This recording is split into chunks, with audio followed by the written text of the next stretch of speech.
Hi, David. Hi, Bob. How you doing? Pretty good today. No, I'm glad to hear that. Let me introduce us. I'm Robert Wright. This is the Wright Show. You are David Corn, well known as the Washington bureau chief for Mother Jones, also author of the books Hubris about George Bush and Showdown about Barack Obama. And for the first time here, you're actually on Meaning of Life TV. You've been on Blogging Heads often, but now you're on Meaning of Life TV, David. The stakes are a little higher. I feel I've grown up. Well, we'll see. That's what we're going to find out. Now, usually we have on Meaning of Life, people whose expertise brushes up against the meaning of life, philosophers, psychologists, theologians, and so on. Well, people who think they're experts on these things. Right. They've convinced... Because at the end of the day, who the hell knows? Well, that's what we're going to find out. Can someone who totally lacks any visible credentials in this field, such as yourself... That's me. ...say something interesting? And what I want to start doing is interrogate people like you who are noted people and just ask them about the meaning in their lives and whether there is any. Yes. And I'm just a random human. No, you're noted. All these people are noted. We only have noted people. Okay. You won't see any unnoted people on Meaning of Life TV. Well, you might try that, too. Actually... It works for Jay Leno. That's true. You mean the roving camera on the street? Yes. That's actually a good idea. Thank you for that. Yes. Percent. So, for starters, is your life totally devoid of meaning? Well, that's a pretty good question, because I think depending on which side of the bed I wake up on, I can sometimes find myself with a life that is just busting with meaning, bursting with flavor. And other times you wake up and you say, like the character, like the young Woody Allen in Annie Hall, one day the sun is going to explode, so what's the point of any of this, right? And even before that point, we certainly will expire, that is you and I. And I think, the struggle for most sentient humans is between these two polar opposites. A life that's full of meaning, whether it's, however you define it. It can be religious, spiritual. You can be part of a religion that believes in an afterlife or whatever.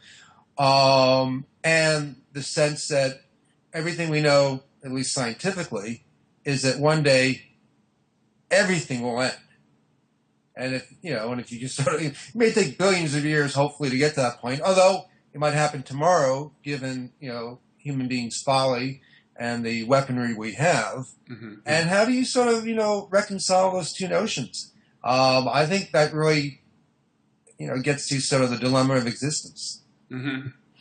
Well, of course, it could be that the universe will give birth to another universe via a black hole or something, and that people who rise to the very top of the DC power structure where you are will get passage. We'll get to be transported. We'll be in that underground bunker that they talked about in Doctor Strangelove, right? No doubt. Or maybe in the future we'll be in the arcs that were in the movie 2012. Mm-hmm. Or perhaps if you believe Neil deGrasse Tyson, maybe we will actually make it into the black hole and, like in Interstellar, come out on the other side, back with our children by the head in the future. I kind of lost track at the end of that movie, I have to say, sorry.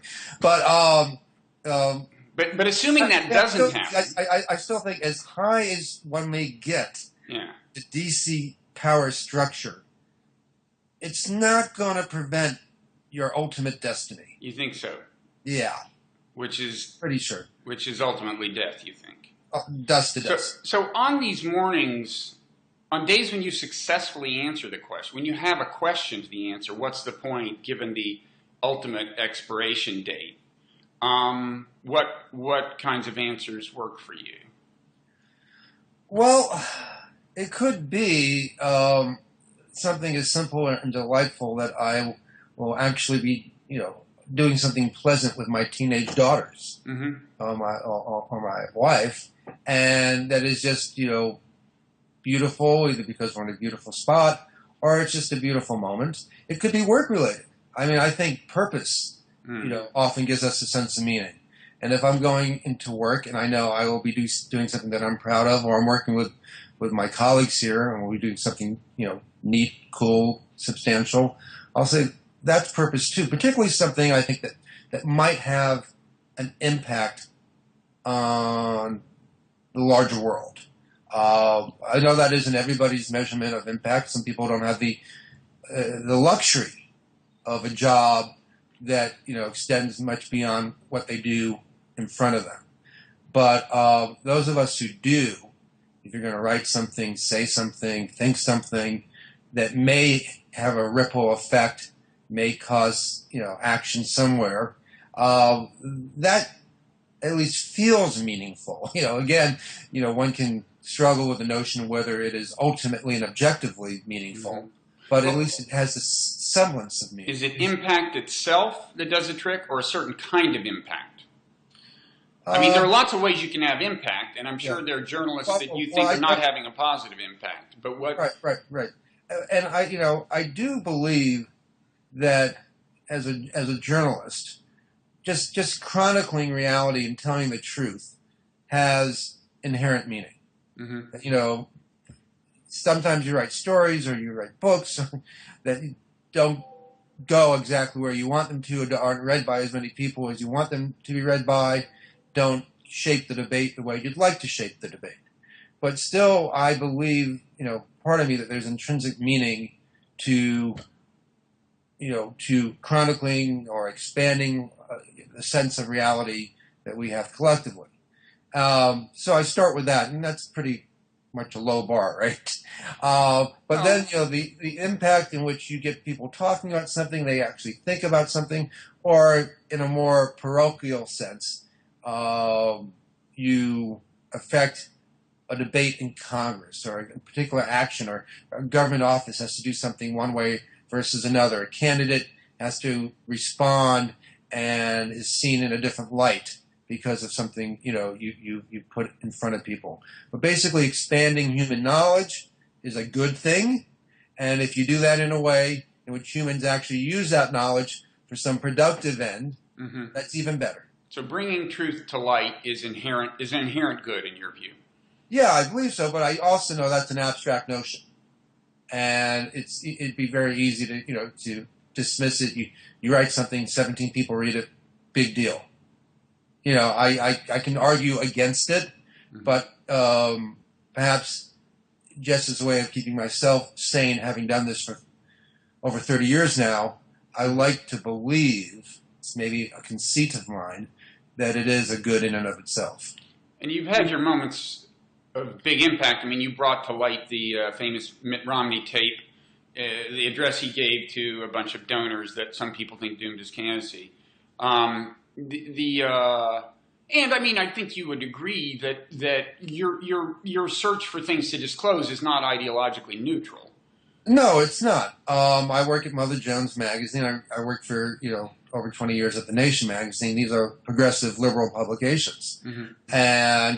But what I usually how I explain it is that it's our politics, ideology, whatever you want, our values often guide what we look at and where we look at, mm-hmm. not necessarily how we look at things. I mean, particularly Mother Jones, and people can look at my books and judge for themselves. You try to be accurate, fair, and abide by a strong set of journalistic rules, mm-hmm. because ultimately I think that helps you rather than if you're trying to expand human knowledge and affect the debate. You want to, mm-hmm. Especially if you're doing it from a perspective. Mm-hmm. You want to be solid in your reporting and solid in your presentation and fair and accurate, because if the information is good and powerful enough, it will do what needs to be done without you having to, rig the deck. Okay. Now, I take it from the way you're approaching this meaning of life question that you don't have a strong religious sensibility?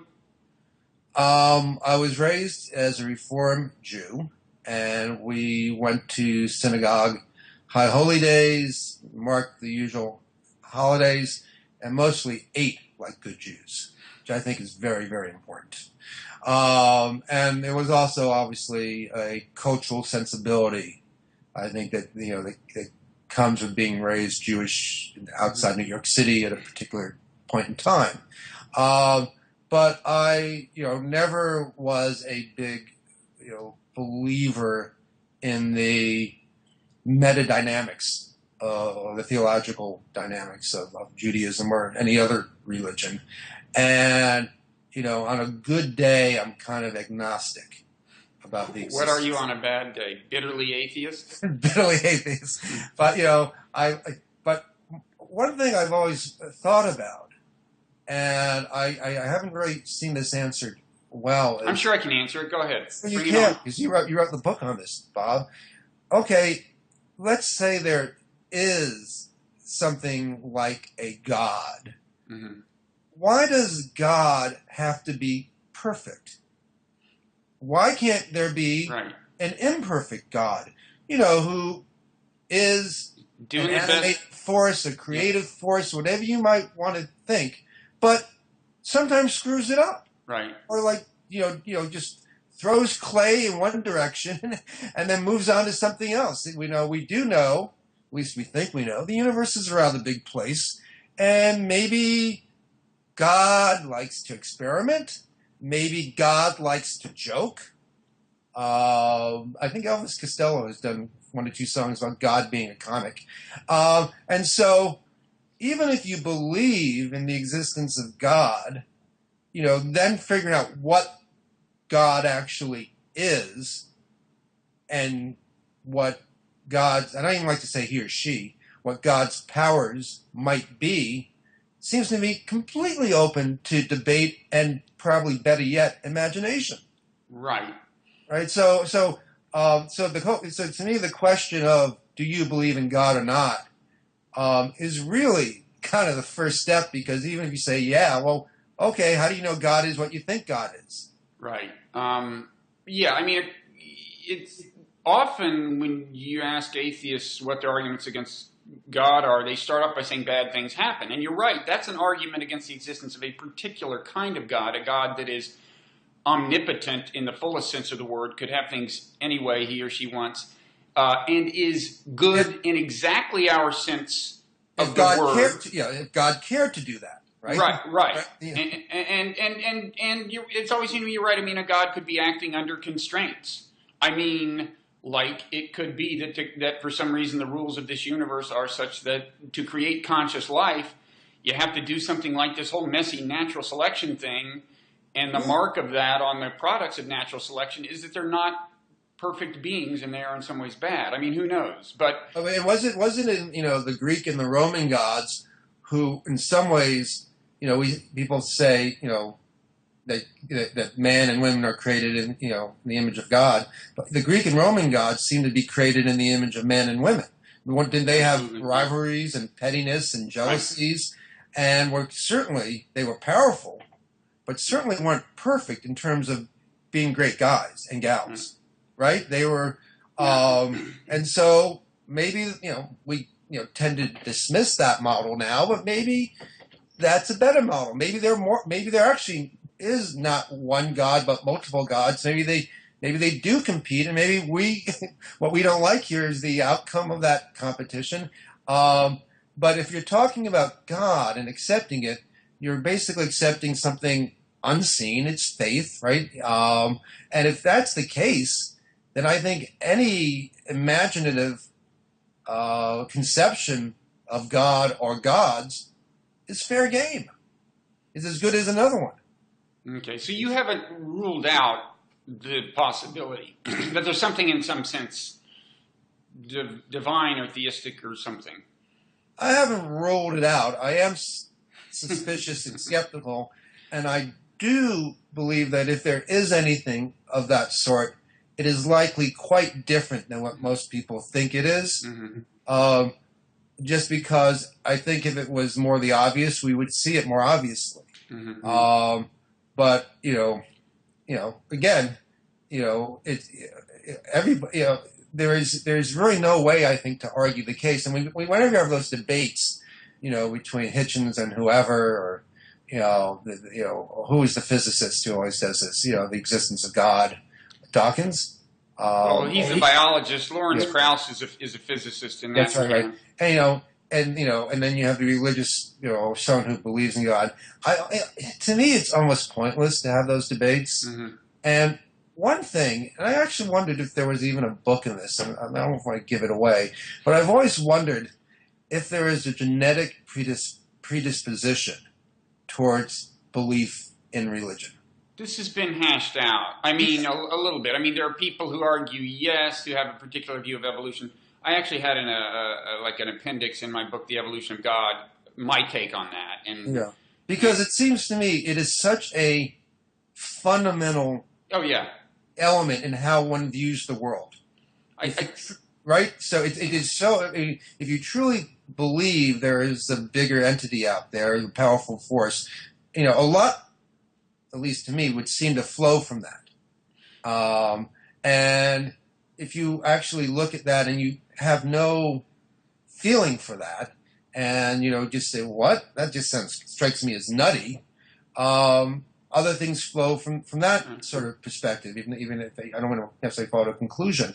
But it seems to be so fundamental, which is why I've always been a big fan of politicians talking about their faith and their deep convictions.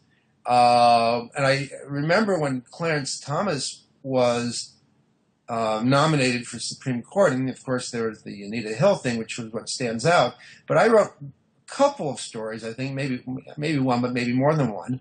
And then I went to his church and listened to sermons that he himself would attend, and it was very fundamentalist. It had a view of what they called spiritual warfare, in which what happens in our sort of secular life is always sort of the surface level of the titanic struggle between God and Satan, and virtually everywhere. And so I was wondering if he truly believed that. Maybe he goes to church and doesn't believe it, just listens to the sermon. A lot of people do that.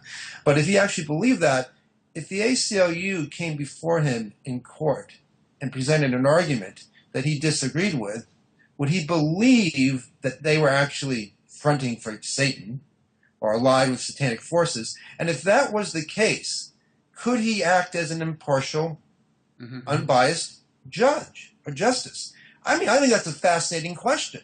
But you try to bring that up, and people freak out. But there's also the question of whether somebody like you, even if you don't believe in God, can still view your career as being part of a struggle between good and bad, not good and evil, not evil in the sense that there's some single force, fount of all bad in the world, and certainly not a satanic fount of all bad. But the idea that, I mean, you said you have certain values that guide your career. Does the idea, and presumably there are people out there who you think behave in a way that doesn't serve the values that you think are the values that should be served. Does the idea and that you're in a struggle for what's right, and a lot of people in Washington are in struggles about what to do about things, and a lot of them think they're right.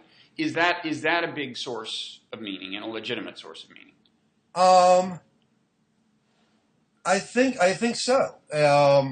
I mean, I think if you're motivated to do things to have a positive influence in the world, that gives you a sense of meaning. And I do believe there are ongoing struggles, as you put them, that happen politically, policy-wise, often get repeated. Sometimes you make advances that are permanent, but often it's cyclical. But, fighting for, say, action on climate change is something that, that I feel strong about. I feel strong about it for my kids. I think the science is pretty clear, and even if there's a chance the science is wrong, it's still the prudent thing to do, given that there's an overwhelming scientific consensus. And there are people who are opposing this, some for spiritual reasons, like James Inhofe, the senator from Oklahoma, Republican, who argues that God will not let this happen. I mean, that's basically his bottom line. He's a fundamentalist who believes that it's up to God to protect the earth, not us for some reason. Other evangelicals, of course, disagree. But so I think the fight between, debate, fight, struggle in order to get action to preserve, protect the planet for our species, for the planet itself, for our heirs, is a positive good. Now, I try not to think of people on the other side as evil, being motivated by evil. Right. I think they're wrong, and I may think they're even bad. I may think they're even greedy. I may think they're even stupid. But usually for obvious reasons. Coal companies want to continue to make profits, right? And they resist, quite understandably, moves that would limit their, ability to dig coal and send it to power plants that will pollute when they burn it. Mm-hmm. Okay, I'm not sure that's evil. But it's maybe bad, or maybe be motivated by negative concerns. And you can probably imagine, had you been born in different circumstances, your life taking a different turn, you might be CEO of a coal company, right? I mean, is that your belief or no? This is an interesting question. Maybe. I don't know. Okay, you're not going to go that far. It's hard to do the control on that study. Okay, so there's no way David Corn could have turned out bad. Some people turn out bad, but David Corn could not have been one of them. That's really an interesting question just in general. Yeah. Could you be radically different than the way you are? And of course, there's no way to answer that question. They do studies with identical twins, right? And people who grew up in the same households, but they're, and it's all part of the nature-nurture business. But by definition, if you had been born with the genes of this person who became CEO of the coal company in exactly the environment of that person, presumably, unless we can think of a second force. I like to think, a better study would have been, what would have happened if I'd gone to law school? God forbid. I'd rather you be CEO of a coal company, I think. You'd do less damage. No, I'm kidding. I'm joking. There are many lawyers out there doing wonderful work. Yeah. Public defenders, for example. There are many white. Some of my best friends defend white-collar criminals. So, but here's kind of a question related to this. On this issue of deriving meaning from being part of a struggle for what you see as good, is part of that tribalistic? And it's a little bit like... Yeah, I see where you're going. I think it can be for some people. I would not call myself a joiner. Mm-hmm. I think there are people... And here we get to that whole genetic issue again, too. I think there are some people who, view themselves more individualistically, and others who see themselves as more as a part of a greater community, want to be part of a greater... And sometimes in a very prosaic way, just how you live and where you work and the type of job you look for and how you relate with members of your family and your community and whatever. And I think we all know joiners who, go to college, join lots of clubs, look for causes, and because it's the joining that, excites them as much as anything else, as the substance of the work. And just, I think personality-wise, that's not me. So I don't have like a tribal sense the way somebody might think. I'm tribal as an enviro. I'm tribal as a conservative. I'm tribal as a libertarian. Mm-hmm. Fighting against government. You go to the Ron Paul rallies. I don't know if there are Rand Paul rallies these days. Or Rand Paul. We'll leave the politics aside. But I would always when covering Ron Paul in the libertarian world, that always felt very tribalistic to me. Mm-hmm. Which is kind of funny because they all, they're all about the individual, right? Right. But so I can see how some people would find meaning in a tribal sense by joining one side or another, or one cause or another, or sometimes it can just be you're a train spotter, right? And it doesn't have to be political. And there are a lot of people who define themselves by their hobbies and passions. Love hummingbirds, whatever it might be. You can, and the internet's great because it's made a lot of these people easier to find one another and create communities, which presumably, enhance the meaning of their lives. But in my own case, my participation in any debates about policy and politics and how I like, and how the world should be shaped, I don't think it comes from a sense of wanting to be part of a team fighting that cause. Mm-hmm. It's just sort of, I see the world a certain way. I'd like to have an impact on it and nudge it, in a direction that I think is beneficial. Mm-hmm. And when you were growing up, as I gather you put it, like observant but not believing especially, Did you get any sense, anything out of just the sense of membership in a congregation? Well, Well, I went to like Saturday morning religious school, and it was kind of more like our gang, in which me and my buddies, were always sort of like skipping classes and running away from the principal and trying not to get caught, as we did all sorts of hijinks. But what I liked was I belonged to, I think, I was told it was one of, if not the biggest Reformed congregations in the country. This was growing up in White Plains, New York, up in Westchester County, a little north of New York City. And our rabbi was Rabbi Maurice Davis, who was very political and very liberal, and got into some trouble occasionally with his politically minded sermons. But, that was what I enjoyed the most, when he would talk about, an approach, a way to think about the Vietnam War, or the fight for civil rights, or gender equality, which was a big deal at the time. And so since he was the leader of our congregation, and since his views, seemed to be, advanced to my thinking, and I was sort of proud to listen to him and be part of that. When it got more towards the God aspect of things, and praying and worshiping and all that, I was less interested.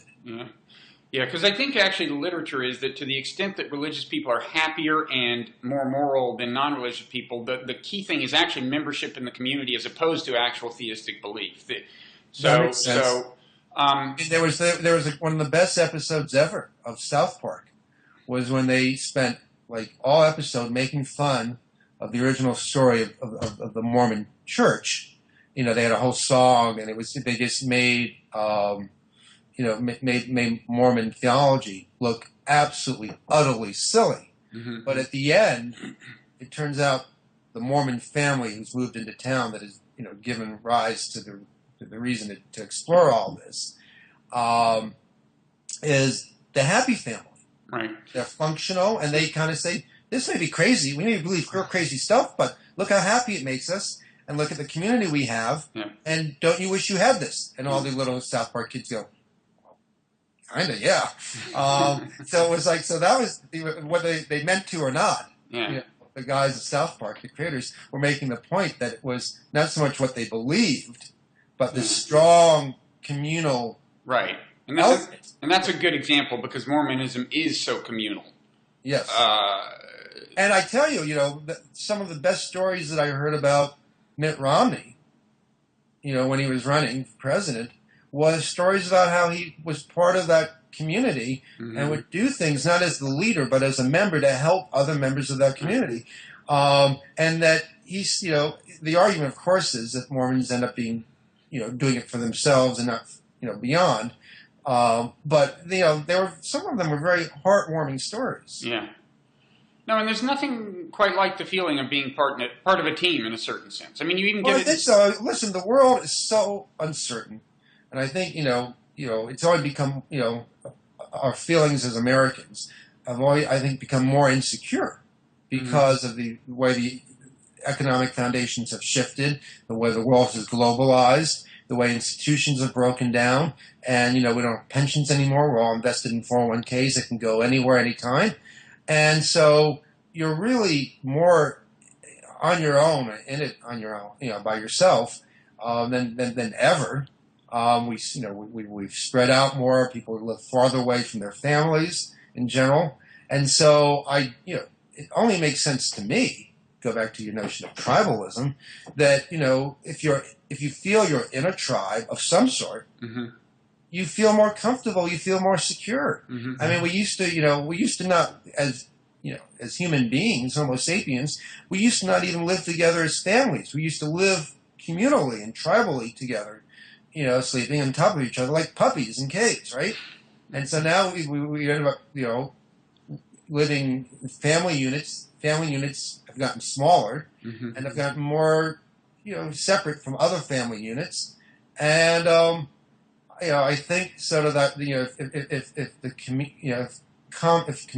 communality, if that's a word, is one way to attain or find meaning or find a semblance of meaning. There's a lot working against that these days. Mm-hmm. So final question. Final question. I could do this for hours. Well, it doesn't have to be the final question, but it is about death, so that gives it a kind of finality. That's about as final as it gets, at least as far as we know. So far as we know. Let's keep an Although open actually, mind. a lot of people think they know that it's not final. But anyway, go ahead. So I think I gather your governing assumption, though, is that it may actually be final. So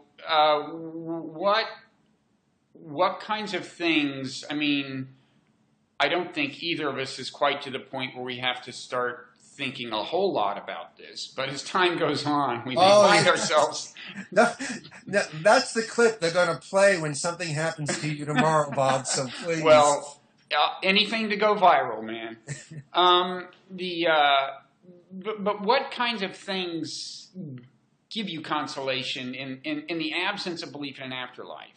What kinds of things do you think will allow you to confront death or might allow you to confront death with some sort of equanimity or... Well, that's a pretty big assumption because I don't know if I'm going to confront death with anything but screaming and kicking, and maybe a lot of crying too. Yeah. I don't know. I had an idea for a book project a couple years ago that my agent killed. Didn't like. I wanted to talk to famous, notable Americans who were old, but have done very about how they are approaching death. Good example would be someone like Jimmy Carter now, right? Who's sort of doing this publicly, but just sort of like write vignettes about what things that previous experiences they've had at different parts of their life that could be key to their success or not. That that might be framing how they are approaching the end of their days. She didn't think that was a good idea, so I never proceeded with that. I think you should get a new agent. Maybe I should, but it's I think having kids kind of has a big impact on your perspective towards death. When I was younger and I didn't have kids and I didn't have to think about death that much, I really, didn't care about it. And I felt, and it might have just been hubris, that if something happened to me the next day, I wouldn't care. Okay, I'm here, I'm gone, whatever, my time's done. Mm-hmm. With kids, I think there are at least two impulses that come to mind after I think about it for 2 seconds. One is you want to stick around as long as possible just to see what happens to them, maybe to be helpful. But even if you're just drooling and paralyzed in a wheelchair but can tweet, it's still interesting to see what's happening to them. But the other thing is to sort of see what you've left them. Some it might be literally inheritance. For others, it might be a set of values or a set of beliefs in which you kind of hope that they pursue with their own lives and they build something, of their own that has some relationship to their time with you and to, of course, the genetic connection that you pass down your genes to them. You want them to take them in a good direction, right? So I think if you can gain maybe some consolation as your time runs out, if you feel sort of positive about that. I also think if you feel you've created enough ripples out there, maybe even a wave or two that are going in a positive direction. I mean, you and I are fortunate in that we've been able to work over the years with younger people in our profession. And so, when I think about it, I've worked with, dozens, if not scores now, of other journalists and writers. And it's not all I've stayed in this business, but I'm hoping that, I've created ripples with all of them that will go out, that will be part of of an unstated, perhaps, legacy. I mean, legacy is a big word. They talk about it with Obama. You talk about with people who leave a body of work behind, but they're all different types of legacy. Right.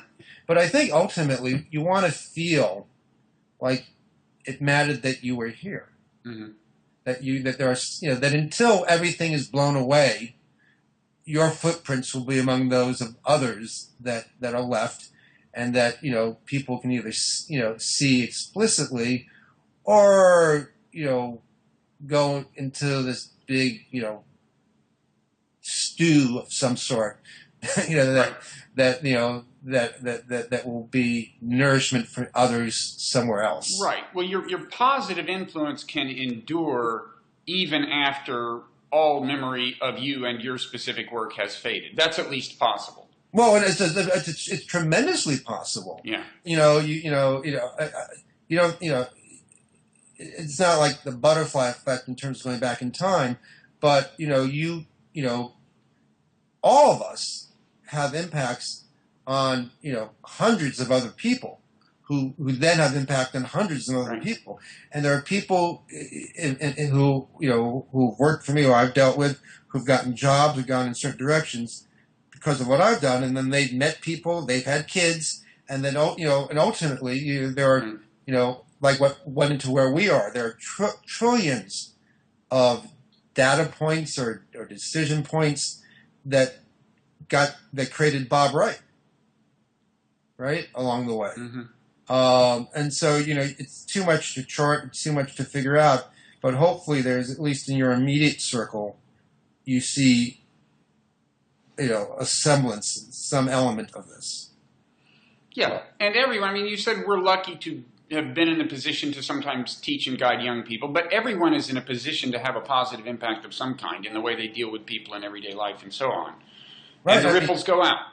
Yeah, you stop someone from being hit by a car, because they're looking at their phone when they're crossing the street, and everything else that person does after that. Well, are you just nice and cordial to someone you buy something from instead of grumpy? Yeah, and then they're nice and cordial to somebody, they're nice and cordial to somebody, until someone's being nice and cordial to somebody in a way that has a dramatic impact. Right. And so we figured it all out. Yeah, well, so do unto others as you might want others to do on. I think you should copyright that. I've never heard that said. I think that's an original David Corn adage. Yes, and I think that's your next book. What? I'm going to put it on a hat like Donald Trump. Yeah, do unto others. I'll make millions. I'll make millions on this. Then I can say screw you to everybody, right? That's what I'll do, Bob. And then you will have found meaning. Well, thank you for opening up like this, David. I wish in some ways there was more fora in our lives to do this. Talking to friends. Sometimes and I don't know if everyone does this. Sometimes you just kind of stare up and into the heavens, mm-hmm. if it's not heaven, and trying to figure out your place and our place in this gigantic world of ours is just really engaging, fun, and interesting. And it's not the type of stuff you tend to talk about at dinner parties or when you're hanging out with friends at bars or concerts or trying to talk to your kids about this stuff in particular. But it really is, I don't know if it's the most important thing ever, but I just find it really engaging. So I salute themeaningoflife.com. .tv, please. TV, meaninglife.tv. Does anyone have the meaninglife.com? Maybe Monty Python. We probably looked into it, yes. But because there's a lot of great humor that looks into this sort of stuff, and I think it's endlessly fascinating because ultimately there are no answers, no matter. Well, if you go to our site, you'll see that our icon is a question mark. No matter what Stephen Hawking says, we're not going to, I think, ultimately get the answer. Well, anyway, this is why we have created this site. I'm glad you approve. And if you ever want to have a conversation with someone else about this, you know what forum is open for you. Okay, well, I heartily volunteer if I can be of any use to the meaningoflife.tv. Well, then we can hope to see you back here and probably on Blogging Heads too. Thank you very much, David. Thank you, Bob. See you next time.